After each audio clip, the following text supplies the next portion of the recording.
artists ng mga music like Sinatra, Tony Bennett, Nat King Cole. Bakit? Because of my lola. And she's here, baby. Bata pa lang ako, Sinatra na tong lola ko. Kaya ever since till now, yung pa rin kinakanta ko.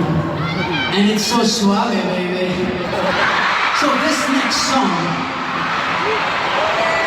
Ay, tamalo na ako. Na-feel nyo ba yun? Na-feel nyo ba yung sinasabi ko sa inyo? Diba? Yung sinasabi ko sa inyo, yan yung feeling na hindi nabibigay sa akin ng music ngayon. Okay? Iba kasi silang gumawa ng music noon eh. Puso lang, tol. Hindi nila iniisip kung anong kikitain nila doon, pero gusto lang nila magpasa ng mensahe. Pero still, it's the best! So, hindi ka na ba tatagalin to? Ayoko na rin siya masyadong patagalin. This song! hey baby, I remember you. So, nilabas sila yung limited edition mga CDs and mabibenta lang siya tonight. So, obviously, tomorrow, wala na siya. So, okay. So, tonight lang siya. Kung may extra kayong mga dolyares dyan, bilhin na niya. Kung wala, it's okay. You know, no pressure. It's okay. It's all good. Pero syempre, thank you, Star Music family ko, para sa, yes, thank you so much sa pagbigay sa akin ng pasensya. Maraming salamat sa iyo, Rox. Thanks. Sakto to. So, kasi I think it's, ibig sabihin ng kanta is, you know, imagine when you're, isa kang parent, isa kang magulang, and nakikita mo lumalaki, baby mo, I mean, sa isang magulang, hindi naman talaga, I think, sabihin niyo kung oo, hindi. I think, hindi naman talaga nagiging matanda yung baby mo sa mga mata mo eh. It's always, baby mo pa rin yun, di ba? So, that song was for that, you know, seeing your baby grow, and I get you, Tita Min. So, I love you very much.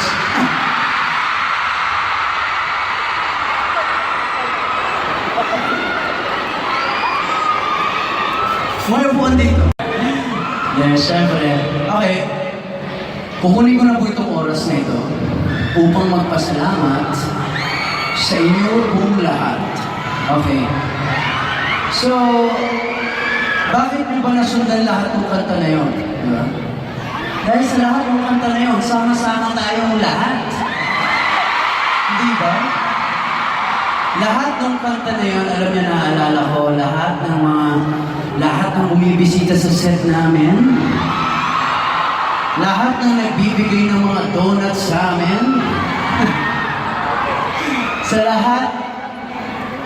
lahat ng mga nakasama ko sa mga mall shows namin ni Catherine, kayo lang din yun.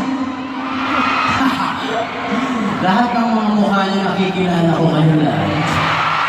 Nakita ko na kayong lahat sa mga mall show.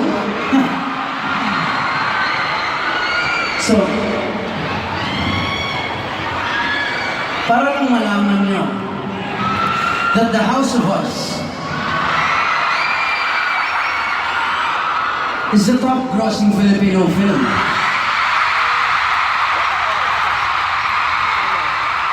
Yes, it is.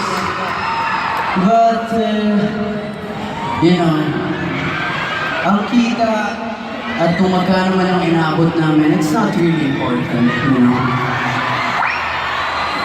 Ang importante is yung history na nagawa nating lahat. It's more than money. It's more than 800 million, baby. It's history. Diba? I'm sorry. Pero masyado kayong malulupit sa totoo lang. You guys are making history. Kami, nagtatrabaho lang kami ni Catherine, kagaya ng ibang mga artista dyan. But you guys, double effort ang ginagawa nyo. Wala na akong masabi. Thank you very much, guys. Imagine niyo, party kayo nun. Okay? Let's see kung may makakatalo nun, for sure matagal pa. Pero sa atin hindi na ito photo. Okay? Sa inyo na muna to. Yun, diba? Enjoy nyo. Enjoy natin itong moment na to. So without history, alam natin yung kanta sa history mo. Sabayan nyo na ako dito. Okay? It's here tonight. Thank you so much, Angel. And Tito Min. Tito Min, hello. Good evening. And syempre, inang. I love you very much. Thank you very much. And sino bang mga bossing ko nandito? Kita ko rin.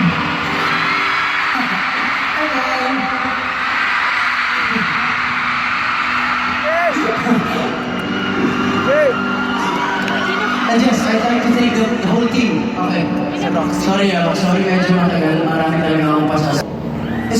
Well, para sa ito. Hindi ko siya ganun katransado, pero it's really for you,